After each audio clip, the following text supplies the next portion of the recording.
सो मेरे बच्चे चैप्टर हमारा बेटा 6 है और चैप्टर हमारे पास जो है मेरे बच्चे वो है सॉल्यूशन।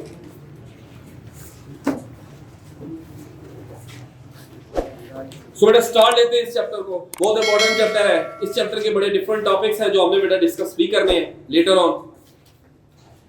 सो कंसंट्रेट कीजिएगा इस तरफ।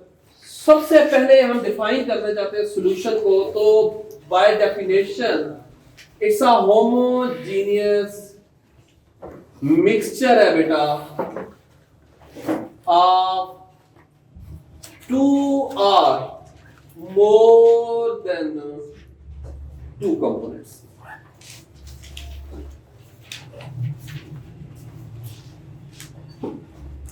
सो आप ना एक चीज को फोकस करें जो सबसे इंपॉर्टेंट है, इट्स अ मिक्सचर।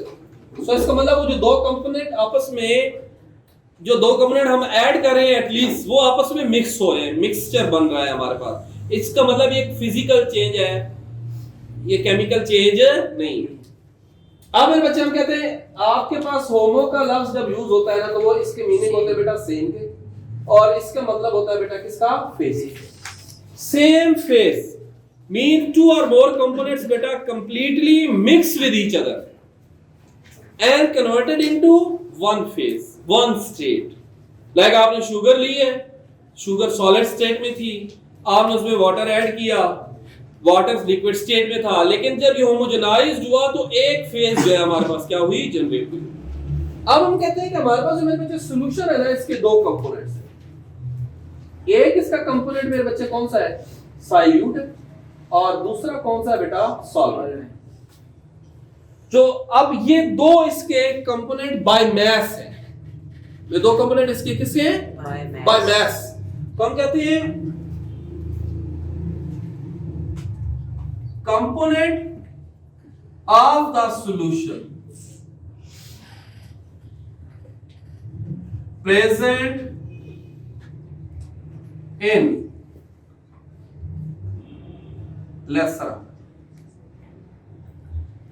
वो कंपोनेंट जिसकी क्वांटिटी सॉल्यूशन में क्या है, कम है, मिकदार क्या है, कम है, उसको हम क्या बोलते हैं, साइल्यूट बोलते हैं।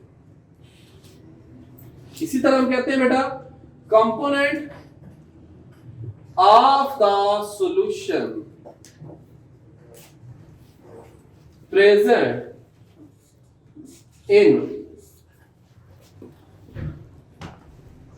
एक्सेस अमाउंट, वो कंपोनेंट जिसकी क्वांटिटी बेटा क्या है, ज्यादा है, वो क्या कहलाता है, solvent. Both will mix with each other by weight, by mass हम बात करें, दोनों मिक्स होंगे एक दूसरे के साथ, और मिक्स होने के बाद हमारे पास क्या फॉर्म करेंगे, सॉल्यूशन फॉर्म करेंगे हमारे पास। तो बेटा विदाउट एनी डिले हम अपने नेक्स्ट टॉपिक की तरफ आते हैं, और उसमें मेरे बच्चे हमारे पास है टाइप्स ऑफ सॉल्यूशन। तो टाइप्स ऑफ सॉल्यूशन में मेरे बच्चे 1 by 1 हम इसको डिफाइन करते जाएंगे और कोशिश करेंगे कि इसको एक्सप्लेन करते जाएं। पहली जो टाइप हम एक्सप्लेन करना चाह रहे हैं वो है सैचुरेटेड सॉल्यूशन। सैचुरेटेड सॉल्यूशन को बेटा जब हम डिफाइन करते हैं, we will define it as solution which cannot dissolve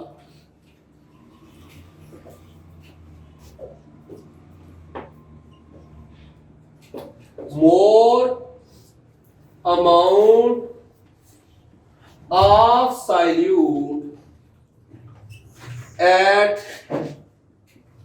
particular temperature। सो मेरे बच्चे कंसंट्रेट कीजिएगा, होपफुली कि आपका कंफ्यूजन इसमें रिमूव हो जाएगा। Which can not dissolve. सो इसको एक एग्जाम्पलीफाई इमेजिनेशन कर लें। आपने एक गिलास पानी का लिया, आप उसमें थोड़ी सी शुगर ऐड कर देते हैं, लाइक 1 टीस्पून आपने ऐड किया। हम एक रफली आइडिया ले लेते हैं कि 1 टीस्पून में तकरीबन 6 to 8 ग्राम शुगर आती है, तो हम उसको बना लेते हैं जी 8 ग्राम शुगर है। तो 1 गिलास वाटर जब लिया तो हमने उसके ऊपर टेम्परेचर मेजर करके उसके ऊपर लिख दिया, लेट्स सपोज वो टेम्परेचर 25 सेल्सियस था। अब आपने 1 टीस्पून ऐड की, आपने स्टिर किया, वो क्या होगी, डिसॉल्व होगी, सारी डिसॉल्व होगी। आप अनदर टीस्पून ले, उसको भी उसी वाटर में ऐड करें, लेकिन फोकस ये करना है कि टेम्परेचर नहीं इंक्रीज करना और ना सॉल्वेंट बढ़ाना है। आप उसको स्टिर करें, क्या होगा, आप ऑब्जर्व करेंगे कि उसमें से कुछ शुगर डिसॉल्व हुई है और कुछ शुगर डिसॉल्व नहीं होगी। आप स्टिर कर रही है कंटिन्यूस, लेकिन वो शुगर डिसॉल्व नहीं हो रही। हम कहते हैं एक्चुअली जब वो आप कोशिश कर रहे थे उसको डिसॉल्व करने की और वो नहीं डिसॉल्व हो रही थी, उस वक्त इक्विलिब्रियम एस्टैब्लिश हो चुका था किसमें, बिटवीन डिसॉल्व साइल्यूट और अनडिसॉल्व साइल्यूट।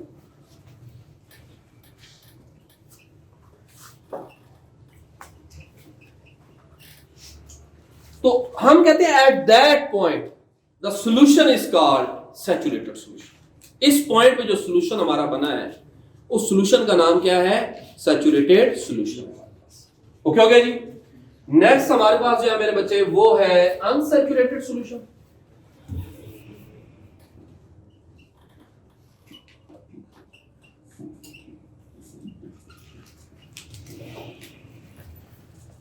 सो बेटा जी अगर आपने फोकस किया था तो ये बहुत आसान डेफिनेशन है, the solution which can dissolve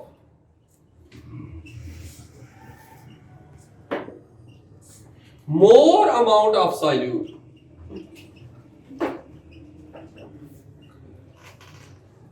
at a particular temperature, जो के और अमाउंट ऑफ सॉल्यूट को बेटा क्या कर सकता है, डिसॉल्व कर सकता है। हमने थोड़ी अमाउंट डिसॉल्व की है। अगर मैं इसको एग्जाम्पलीफाई करूं तो मैं इसको यूं एग्जाम्पलीफाई कर सकता हूं कि जैसे हमने एक गिलास ऑफ वाटर लिया था, उसमें हमने 1 टीस्पून शुगर ऐड की, वो डिसॉल्व हो गई। अब आप इसमें फर्दर सॉल्यूट ऐड नहीं करें, आपको पता है कि इसमें फर्दर सॉल्यूट डिसॉल्व हो सकता है। सो ये सॉल्यूशन क्या है, ये अनसैचुरेटेड। एक चीज का खास ख्याल रखिएगा, सैचुरेटेड और अनसैचुरेटेड का पार्टिकुलर टेंपरेचर क्या होता है, सेम होता है। सो लास्ट वन हमारे पास क्या बेटा, super saturated solution.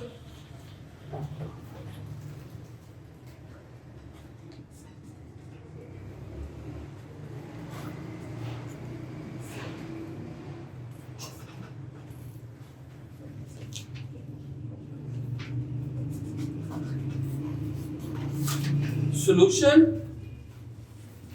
that contain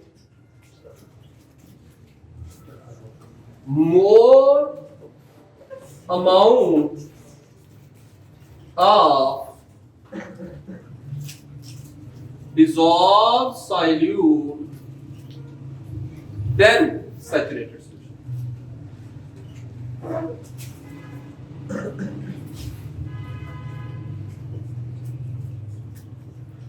यानी कि ये एक ऐसा सॉल्यूशन है जिसमें डिसॉल्व सॉल्यूट जो है वो ज्यादा हो गया है, किससे, सैचुरेटेड से। कैसे ज्यादा हुआ, हमने सिंपली सैचुरेटेड सॉल्यूशन को लिया और उसके टेंपरेचर को क्या किया, इंक्रीज किया। ऑन हीटिंग मोर सॉल्यूट उसमें क्या हो गया, डिसॉल्व हो गया। अब जब मोर सॉल्यूट डिसॉल्व हुआ है तो हम क्या कहते हैं कि ये डिसॉल्व होना एक्चुअली टेंपरेचर के बढ़ने की वजह से था। टेम्परेचर बढ़ने से मॉलिक्यूल्स की काइनेटिक एनर्जी बढ़ी, सॉल्यूट और सॉल्वेंट की आपस में इंटरेक्शन के चांसेस क्या हो गए, और बढ़ गए, और सॉल्यूट डिसॉल्व हो गया। तो ये सॉल्यूशन क्या कहलाता है बेटा, सुपर सैचुरेटेड सॉल्यूशन। ओके हो गया बेटा।